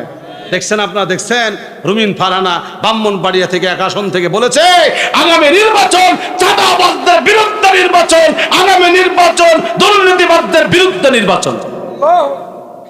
এটা কিন্তু আমি বলি নাই, রুমিন ফারহানা বলছে। এই আল্লাহর বান্দারা গভীর মনোযোগ লাগান। এইবার বলেন তো, মানুষের টাকা আমরা পকেটে নিলে আর টাকা কিন্তু পকেট থেকে বের করতে চাই না। দোকানে একবার বাকি নিলে ওই দোকানের কাজ দিয়ে আমরা অনেক সময় হাঁটি না, কথা কন্যাকে? 1 বছর দোকানদার আপনাকে বাকি খাওয়াবে, আবার আসার সময় দেখলাম বিভিন্ন জায়গায় হালকাতার কাঠ হালকাতা নিয়ে বসে আছে, কথা কন্যাকে? আবার মিষ্টি খাওয়ায় সেই টাকা আপনার কাছে আদায় করা লাগবে। অনেকে আবার টাকা দেও না, কয় তুই আমাকে চিনিস? কে তোকে চিনে লাগবি কে? বলছে আমি অমুক চেয়ারম্যানের খালাতো ভাই, তাও এর মাওয়ের সওয়াল, কথা কন্যাকে? টাকা চাবি তো ফুটুস করে দিব। আমি তো কম করলাম, আরো দূর আছে, কি কন্যাকে? এ হলো পরিচয় রাজনৈতিক দলের নেতাদের, চামচাদের, কথা কন ঠিক কিনা ভাই? এরকম পরিচয় দেনা, পরিচয় দেনা, পরিচয় দেনা। কামাক তুই চিনিস নাকি? তো কি চিনা লাগবি? বহুত কষ্ট করে ধরেন আপনাদের এই বাগাতি পাড়ার হয় তাইফুল ইসলাম টিপু ভাই, নইলে পুতুলের সাথে একটা ছবি তুলছে, এই দেখ আমার সিন সাহেব বিএনপির কেডা হই, কথা কন না কে? কি রাগ করছেন আপনারা? এই আল্লাহর বান্দারা একটু বুকে হাত দিয়ে বলুন তো বাবা, কত জনের টাকা আপনি মাইরা দিছেন? এমন বহু বাবা আছে সন্তানের মধ্যে সন্তানকে জমি দিছে, মেয়েকে দেয় নাই, আছে না নাই? এমন বহুত ভাই আছে বোনকে ঠকায় জমি কম দিছে, নিজে বেশি নিছে। আবার যে দুর্বল ভাই তাকে কম দামি জমি দিছে, নিজের শক্তির বলে, দলের বলে, দলের গরমে বাউর বলে, জমিটা ভালো নিছে, আছে না নাই? যেখানে আছে না নাই? এই দুনিয়াতে আপনাকে কেউ কিছু করতে পারবে না। এই যুক্তি আপনার আছে, এই শক্তি আপনার আছে, কিন্তু আপনি যখন মরে যাবেন আপনার তখন করার কিছুই থাকবে না। আল্লাহর সামনে যখন দাঁড়াবেন আল্লাহ সব হিসাব আপনার কাছ থেকে নিবে। এই জন্য বাজান মানুষের হক নষ্ট করা যাবে, যখন যাবে মানুষের হক নষ্ট করা যাবে না। এবার প্রথম বন্ধু বলতেছেন, আল্লাহ আমার জীবনে তেমন কোনো নেকামল নাই, আমার একটা মাত্র নেকামল, আমার এই গোলামের টাকাটা আমি পরিশোধ করে দিয়েছি, অনেকগুলো ছাগল দিয়েছি। আল্লাহ গো, আমি এই কাজটা তোমার ভয়ে করে থাকি, আল্লাহ তুমি এখান থেকে বের হওয়ার রাস্তা তৈরি করে দাও। পাথরটা একটু সরে গেল, কিন্তু মানুষ বের হবে এমন রাস্তা এখনো হয় নাই। 2 নম্বর বন্ধু দোয়া করে, আল্লাহ আমার জীবনে তেমন কোনো নেক আমল নাই, আমার একটা মাত্র নেক আমল আমার মনে হয়, আমার একটা চাস্ত বোন ছিল, অত্যন্ত সুন্দরী রূপসী গুণবতী। আমার ওই চাস্ত বোনের প্রতি আমার নজর ছিল, আমি তাকে ভালোবাসতাম, কিন্তু সে আমারে ভালোবাসতো না। আমি তারে কাছে পাইতে চাইতাম, সে আমার কাছে আসতো না। সে পর্দানিসীন আবেদা সালিহা নেককার মেয়ে, আমি চাই কিন্তু সে আসে না। এই বাংলাদেশে কত মেয়ের বাবা মেয়েকে আগলে রাখছে, কিন্তু ক্যাডার মার্কা সন্তান ওই মেয়ের বিয়ের প্রস্তাব দেয় বা প্রেমের প্রস্তাব দেয়, ওই মেয়েটা প্রস্তাব গ্রহণ করে না বলে তাকে মরতে হয়। কথা কন না কেন? আমরা দেখছি কয়েক মাস আগে বগুড়ায় কোনো এক দলের নেতা একটা মেয়েকে বিয়ের প্রস্তাব দিয়েছে, বিয়ের প্রস্তাব মানে না বলে পাথর দিয়ে বেড়া মারছে। কি এরা আছে না? কে রে, খালি তোর পছন্দ হলে আমার পছন্দ হওয়া লাগবে না? কথা কন না আপনারা? আমার মেয়ে আমি দেখে শুনে ভালো জায়গা দিব না? তোর মতো টুকাই কেডার মাস্তান সন্ত্রাস চাঁদাবাজ দুনিয়ার সব মেয়ের বাবারাই চায় মেয়েটা ভালো জায়গা বিয়ে দিক। কথা কন না কে? একটা মেয়ের বাবা কত কষ্ট করে মেয়ে পালন করে, আর আমার রূপ দিছে আমার আল্লাহ, সেই মেয়েকে তোমার পছন্দ হইলেও তোমার যোগ্যতা নেই, গাঁজা খাও 5 ওয়াক্ত, নামাজ পড়ো 1 ওয়াক্ত, শয়তানের ভক্ত, আর তুমি চাইলে আর আমার মেয়েকে আমি দিয়ে দেবো তোমাকে। তুমি কি করতেছো? তোমার দল আছে, তোমার নেতা আছে, তোমার পুলিশ আছে, যা ধরে নিয়ে আসতেছো। আল্লাহ আমাদের হেফাজত করুন, জোরে কোন আমিন। এই আল্লাহর বান্দারা, এইবার যুবক বলে আমার স্বাস্থ্য বল অত্যন্ত রূপসী ছিল। যুবক ভাইরা পায়ে হাত রেখে বলি, বাবা একটু মন দিয়ে কথাটা শোনার আমল করার চেষ্টা করো। এই দুনিয়া কিন্তু থাকার জায়গা না, এই দুনিয়া কিন্তু ছাড়াই লাগবে। মুসলমান ভাইজারে আমার, এবার যুবক বলে আমার স্বাস্থ্য অত্যন্ত রূপসী ছিল, গুণবতী ছিল, তার প্রতি আমার নজর ছিল, কিন্তু সে ছিল পর্দানিসীন আবেদা সালিহা নেককার মেয়ে। আমি তার ডাকলাম, কিন্তু সে আমার ডাকে সাড়া দিত না। হঠাৎ একবার আমার চাচার ঘরে বড় অভাব দেখা দিল, চাচা অসুস্থ হয়ে পড়ল, চাচার ইনকাম করার কোনো লোকজন নাই, পেটে বড় ক্ষুধা, এই ক্ষুধা কিন্তু কোনো নিবারণ হয় না খাওয়ার ছাড়া। আমার স্বাস্থ্য বন্ধু বলে, ভাইজান আব্বা অসুস্থ, ইনকাম করার লোক নাই, কিছু টাকা হাওলাত দাও, কর্জ দাও, আব্বা সুস্থ হয়ে গেলে তোমার টাকা পরিশোধ করে দিব আমরা। এবার যুবক বলে, আমি সুযোগ পেয়ে গেলাম। আমি বললাম, বোন রে, টাকা হাওলাত নয়, কর্জ নাই, তোমার যত টাকা লাগবে তুমি নিতে পারো, অসুবিধা নাই। বিনিময় 1 ঘন্টা, 1-2 ঘন্টা তুমি আমার কাছে সময় দিবা, আমার খাটের মধ্যে শোবা, আমার চাহিদা পূরণ করবা, তোমার যত টাকা লাগবে আমি তোমাকে টাকা হাদিয়া দিব। যুবতী বোন বলে, ভাই গো, আমি আল্লাহকে ভয় করি, যে আল্লাহ দুনিয়ার তামাম মানুষকে লক্ষ্য করে বলেছেন, ইয়া আইয়ুহাল্লাযীনা আমানু তাকুল্লাহা ওয়াল তানজুরু নাফসুম মা কদ্দামাত লিগাদিন ওয়াত্তাকুল্লাহ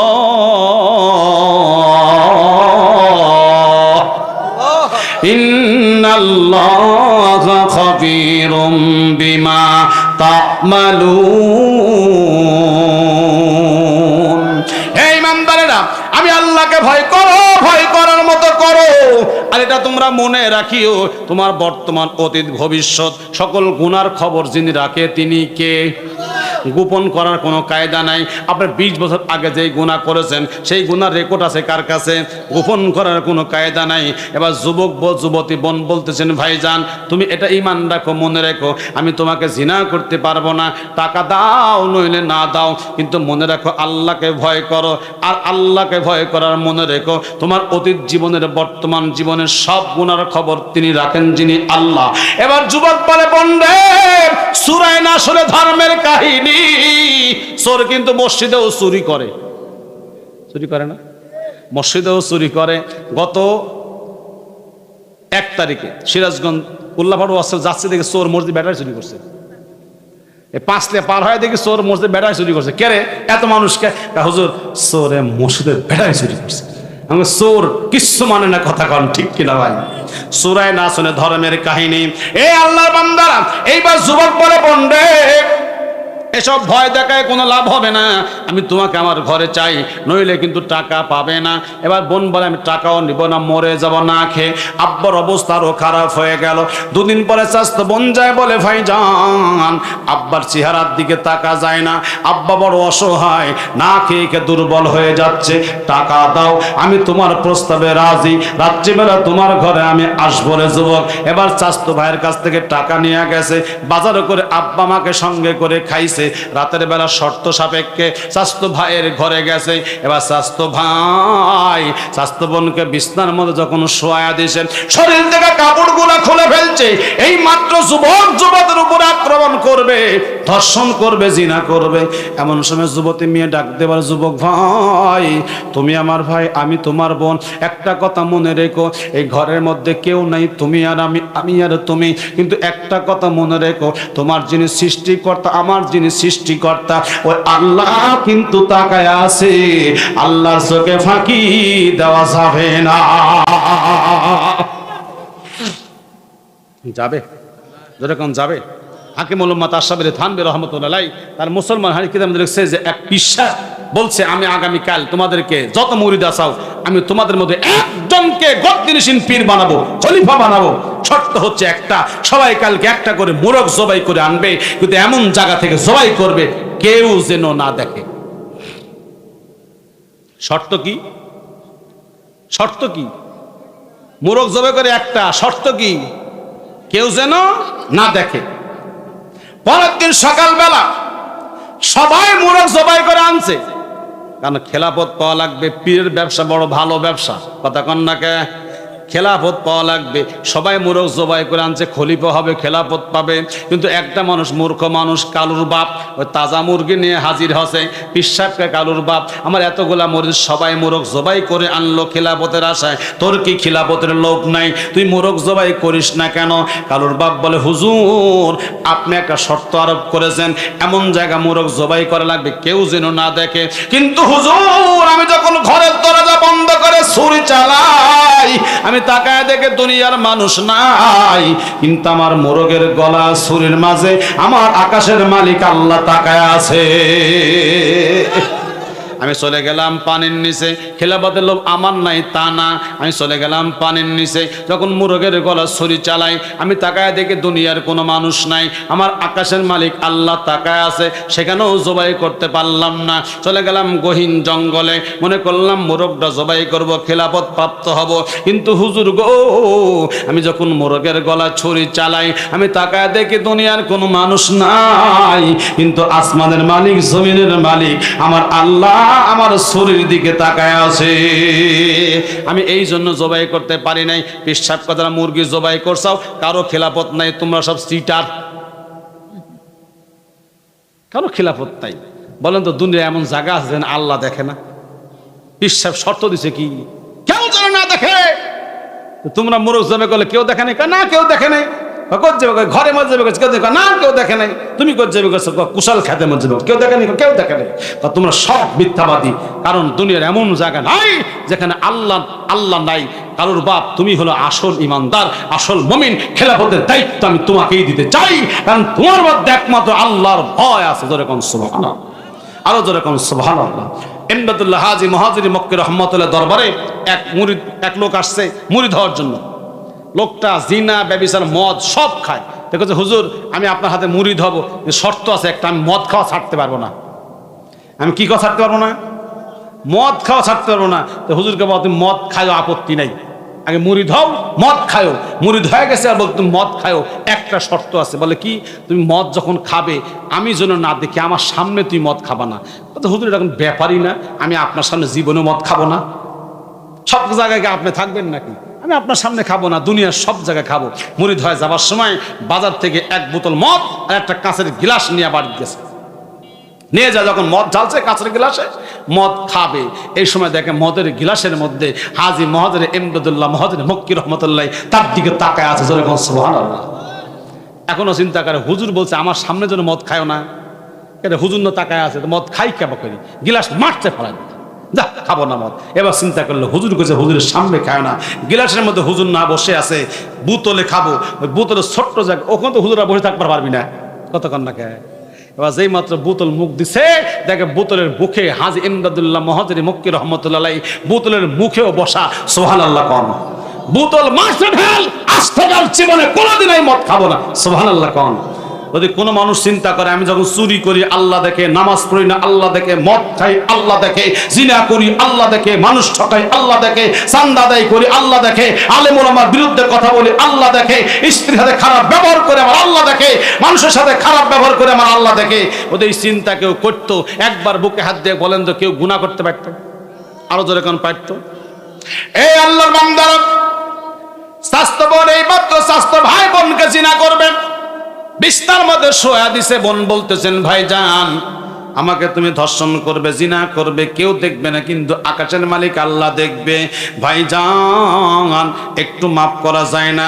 যদি আজকে আপনি আমার চরিত্র নষ্ট করে দেন, আমি একজন নারী মানুষ, এই জীবন যৌবন আমার স্বামীর জন্য আল্লাহ পাক দিয়েছে, যদি আজকে আমার চরিত্র নষ্ট করে দেন, আমার স্বামীর সামনে দাঁড়ায়া আমি কথা বলতে পারবো না আমি একজন আদর্শবান নারী, আমার চরিত্র নষ্ট হয় নাই।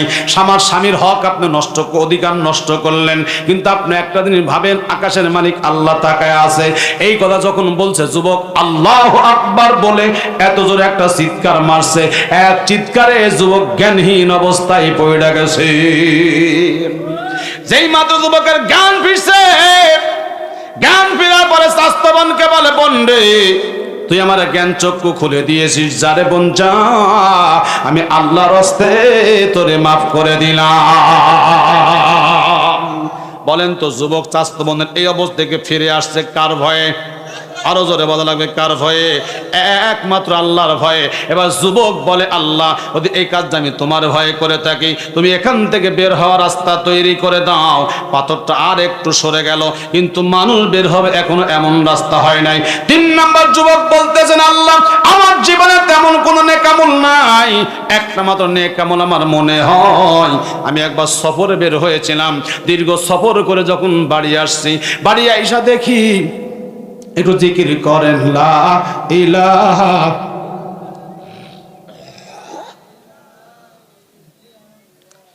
ভাই, একটু জিকির করলে গুনাহ হবে নাকি? গুনাহ হবে, গুনাহ হবে। একটুখানি জিকির করেন লা ইলাহা লা ইলাহা ইল্লাল্লাহু মুহাম্মাদুর রাসূলুল্লাহ। আর মাত্র 5টা মিনিট ইনশাআল্লাহ আমি আপনাদের কাছ থেকে বিদায় নিব। এইবার যুবক বলে দীর্ঘদিন সফর করে বাড়ি আইছি, আইসা দেখি আমার বাড়িতে খাওয়া নাই, আমার মা অনাহারে, আমার সন্তান অনাহারে, আমার স্ত্রী অনাহারে, পকেটে টাকা নাই, বাড়িতেও কোনো খাওয়া নাই। আমি চিন্তা করলাম এখন আমি কি করি? পকেটে টাকা নাই, বাড়িতে খাওয়া নাই, তাকায় দেখি আমার বাড়িতে একটা ছাগল আছে, এই ছাগলের দুধ হয়। আমি ছাগলের পাশে গিয়ে দুধটা দহন করলাম। দুধ দহন করার পরে হাফ গ্লাস পরিমাণ দুধ হয়ে গেল। আমি দুধটা নিয়ে চিন্তা করলাম কারে দিব? মাকে দিব না, সন্তানকে দিব না, স্ত্রীকে দিব। এমন সময় চিন্তা করলাম মালিক আমার স্ত্রী এই দুনিয়াতে আমার অনেক পরে আসছে, আমার মা যদি না থাকতো আমি দুনিয়ায় আসতে পারতাম না।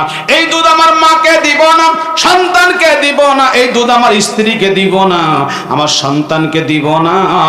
যেই মা না হইলে দুনিয়া আসতে পারতাম না, এই দুধ আমি আমার জনম দরদি মাকে পান করাতে চাই। সুবহানাল্লাহ বলেন। এবার বলেন তো, আমাদের মধ্যে অনেকে আছে দুধ কিন্তু বউকে দিত না, সন্তানকে দিত। কথা কান না কে? মা পাশের ঘরে থাকে, অনেক যুবক আছে পাশের ঘরে ভালো মন্দ খায়, মায়ের দিকে কোনো খবর নাই। ঠিক কিনা বলেন? মা বড় কষ্ট পায়, এ সন্তান আমি 10 মাস বেড়ে রাখছি, বউ বাচ্চা নিয়ে ভালো খাও, এটা আমিও চাই, কিন্তু আমিও তো এক মুঠ পাই। কথা কান না কে? আমিও তো এক মুঠ পাই, তুমি মাকে দাও না বাবা, খবরদার এমন কামটি করিও না। যুবক বলে, আমি দুধ আমার স্ত্রীকে দিই নাই, সন্তানকে দেই নাই, আমি দুধ দিয়ে আমার মার কাছে বসে গেছি, আমার দুধ আমি মারে আমি পান করাইছি। এবার যুবক বলে, আল্লাহ এবার আপনারা বলেন তো, মাকে স্ত্রীকে রেখে সন্তানকে রেখে মারে দুধ খাওয়াইছে কার ভয়ে? আল্লাহকে ভয় করেছে। এবার যুবক বলে, আল্লাহ যদি আমি এই কাজটা মায়ের দুধ খাওয়ালাম তোমার ভয়ে, তাহলে এখান থেকে বের হওয়ার রাস্তা তুমি তৈরি করে দাও। আল্লাহ দোয়া কবুল করলেন, সঙ্গে সঙ্গে পাথর সরে গেল, 3 বন্ধু গুহা থেকে বের হয়ে গেল। আল্লাহর বান্দারা, এদেরকে বলা হয় মুত্তাকিন। মুত্তাকিন তাদেরকে বলা হয় যারা একমাত্র সকল কাজ করে আল্লাহর ভয়ে। জোরে বলুন, কার ভয়ে? আল্লাহর ভয়ে, একমাত্র আল্লাহর ভয়ে। তাহলে মুত্তাকিনের 3টা গুণ। 1 নাম্বার, মুত্তাকিন গায়েবের প্রতি বিশ্বাস স্থাপন করবে। 2 নাম্বার, নামাজ প্রতিষ্ঠা করবে। 3 নাম্বার, আল্লাহ দেওয়া প্রদত্ত রিজিক থেকে আল্লাহ রাস্তা খরচ করবে। আব্দুল আজিজের স্ত্রী রুটি ময়দা কনে পাইল, মনে আছে আপনাদের? এই আল্লাহর বান্দারা, আল্লাহ দেওয়া প্রদত্ত রিজিক থেকে আল্লাহ রাস্তা খরচ করা লাগবে। আল্লাহর বান্দারা, আমার আবু হানিফা এখানে মাদ্রাসা করেছে, আপনারা বেজার হয়েছেন না খুশি হয়েছেন? আল্লাহ নবী বলেছে, যে এলাকা মাদ্রাসায় থাকে, তলবে ইলম যে রাস্তা দিয়ে হাইটা যায়, ওই আশেপাশের কবরে আযাব আমার আল্লাহ 40 দিনের জন্য মাফ করে দেয়। এলাকা মাদ্রাসা হয়েছে মানে জান্নাতের একটা জায়গা হয়েছে, জান্নাতে যাওয়ার একটা রাস্তা হয়ে গেছে। বাজান আমার, ঠান্ডার মধ্যে লম্বা কথা বলে ফেলেছি আপনাদের কাছে, আর লম্বা করব না। আমরা মুত্তাকিন হওয়ার জন্য আল্লাহ তো প্রদত্ত রিজিক যে আল্লাহ পাক আমাকে দিয়েছে। আব্দুল আজিজ রুটি খায় কিন্নি ডেকে বা স্বামী গো,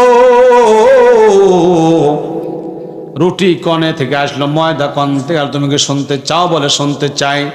তুমি যখন নামাজে গেলে, পাশের বর্তী বাড়ির ভাই গম ভাঙ্গাইতে গেল, গম ভাঙ্গাইতে যায় তার গম ভাঙ্গা আনছে তোমার ময়দাও সে নিয়ে আসছে। সুবহানাল্লাহ কোন? নামাজ পড়বে যারা আল্লাহর সাহায্য পাবে তারা, নামাজ পড়বে যারা আল্লাহর সাহায্য পাবে তারা, শুধু সাহায্যই পাবে না, আল্লাহর জান্নাতে যাবে তারা। আমার আল্লাহ বলেন, ফাদখুলি ফি ইবাদি আদখুলি জান্নাতি। বান্দা আমার জান্নাতে যাবি, তুই ইবাদত করবি, ইবাদত ছাড়া কিন্তু বান্দার জান্নাত নাই। ইবাদত করার দরকার আছে না নাই? আল্লাহ কবুল করো, জোরে কানা আমিন। রব্বানা যালামনা আনফুসানা ওয়া ইল্লাম তাগফির লানা ওয়া তারহামনা লানাকুনান্না মিনাল খাসিরিন। রব্বুল আলামিন, মাগরিব থেকে শুরু হয়েছে, রাত্রি 12টা প্রায় বেজে গেছে। অনেক লম্বা সময় কথা বলেছে, তোমার একটা বান্দা মাথা লড়ায় না, উঠে না। মাঝে মধ্যে আয়াতে কারিমা তেলাওয়াত, হাদিস শরীফ তেলাওয়াত করা হয়েছে, ভুল ভ্রান্তি মাফ করে দিয়ে হাদিয়াটুকুন সোনার মদিনা নবীজির রওজা মুবারকে পৌঁছায়া দাও। ও মাবুদ, পৃথিবী সৃষ্টির থেকে শুরু করে আজ পর্যন্ত যত মুমিন মুমিনাত, বিশেষ করে এই মুহূর্তে তোমার আদালতে তোমার যতগুলি বান্দা বান্দি দূরে হাত তুলেছে, আমাদের মধ্যে অনেকের মা নাই, বাবা নাই, কলিজার টুকরা সন্তান, রক্তের ভাই, আদরের বিবি চিরদিনের জন্য বিদায় নিয়ে মাঝির কবরে ঘুমিয়ে গেছে। আল্লাহ সকলের কবরখানা রিয়াজুল জান্নাহ বানিয়ে দাও। আয় আল্লাহ তাআলা, আমাদের জীবনের तमाम গুনাহগুলি মাফ করে দাও। ও মাবুদ, যেই বান্দারা মাহফিলকে সাজাইলো, এই মাহফিল সাজাতে যাইয়া অক্লান্ত পরিশ্রম করলো যারা, টাকা দিল, পয়সা দিল যারা, মেহনত করলো যারা, সহযোগিতা করলো যারা, ইয়াউমাল কিয়ামতের দিন মুসিবতের সময় মাহফিল খানা আমাদের সকলের জন্য নাজাতের উসিলা বানাই দিও আল্লাহ রাব্বুল আলামিন। আজকের শ্রোতা মণ্ডলীদের কবুল করো, আমার মা বোনদের কবুল করো। 1 টাকা থেকে হাজার হাজার টাকা যারা দান করেছে আল্লাহ সকলের দান তুমি কবুল করে নাও আল্লাহ। তোমার যে বান্দা যে নিয়তে করছে দান আল্লাহ সকল নিয়তখানি পূরণ করে দাও। মা বোনদের মনের আশা কামনা করে পূর্ণ করে দাও। স্বামী সন্তান নিয়ে সংসার সুখের বানাও, সংসারের মধ্যে খায়ের বরকত দান করো। খাতুনে জান্নাত ফাতিমার সাথে জান্নাত নসিব করিও আল্লাহ রাব্বুল আলামিন। আজকের প্রধান আমার মিষ্টু ভাই, আল্লাহ আমার কাছে মনে হয়েছে অত্যন্ত ভালো মানুষ, তিনি অনেকগুলি টাকা দান করে গেছে। আল্লাহ তার দানটা কবুল করো আল্লাহ, তার হায়াতের মধ্যে বরকত দিও আল্লাহ। আমার ডানে বামে যত উলামায়ে দিন বসা আছে আল্লাহ সকল আলেম উলামাদের কবুল করো। সমস্ত বিষয় হইতে আমার পাশে বসা গোলাম রসুল ভাই আল্লাহ, তাকে তুমি দিনের জন্য ইসলামের জন্য কবুল করে নাও। ভাই পরিচালক, তাকে তুমি কবুল করো। আজকের সভাপতি আব্দুল কুদ্দুস সাহেব, তাকে তুমি কবুল করো আল্লাহ। যত বক্তা এখানে আলোচনা করেছে আমার স্নেহের আব্দুল আজিজ শাহাবুল ইসলাম আনসারী আল্লাহ, আমার অত্যন্ত স্নেহের মন রাকিবুল ইসলাম জিহাদি আল্লাহ, তাকে তুমি দিনের জন্য কবুল করো, কোরআনের জন্য কবুল করো আল্লাহ। তার পরিবার পরিজন তাকে তুমি কবুল করে নাও। সারা বাংলাদেশ কোরআনের কথা বলে বেড়াই আল্লাহ, তাকে কোরআনের জবান প্রশস্ত করে দিও। ইলমে আমলে তারাক্কি দান করো আল্লাহ, তুমি কোরআনের জন্য কবুল করো।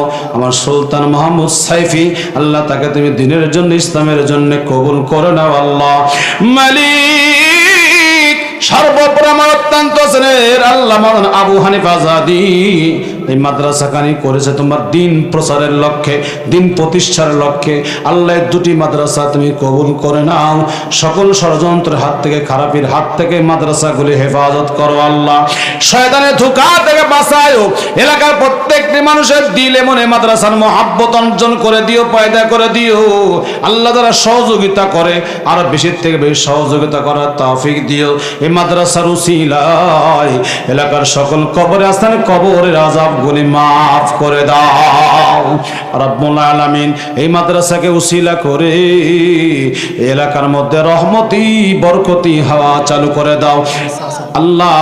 আবু হানিফার চাচা এবং ফুফু দুজন দুনিয়া থেকে বিদায় নিয়েছে আল্লাহ, তার চাচা আর ফুফুর কবরখানা জান্নাতের বাগান বানিয়ে দাও।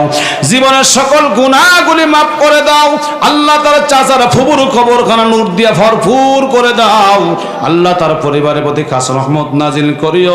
আসমানি বালা জমিনি বালা সকল প্রকার বালা মুসিবত থেকে হেফাজত করো আল্লাহ। ও মাবুদ, এই বাংলাদেশের জমিনে কোরআনের হুকুমত কায়েম হয়েছে এমন দৃশ্য তুমি চোখে দেখার তৌফিক দাও আল্লাহ। এদেশের মানুষকে কথা বোঝার তৌফিক দাও। পুঁজিবাদ, সমাজবাদ, ধর্মনিরপেক্ষ মতবাদ, জাতীয়তাবাদী মতবাদ, এই সমস্ত বিধান দেওয়া শান্তি হবে না। শান্তি হবে একমাত্র কোরআনে, শান্তি হবে একমাত্র হাদিসে। এই কথা বোঝার তৌফিক দাও।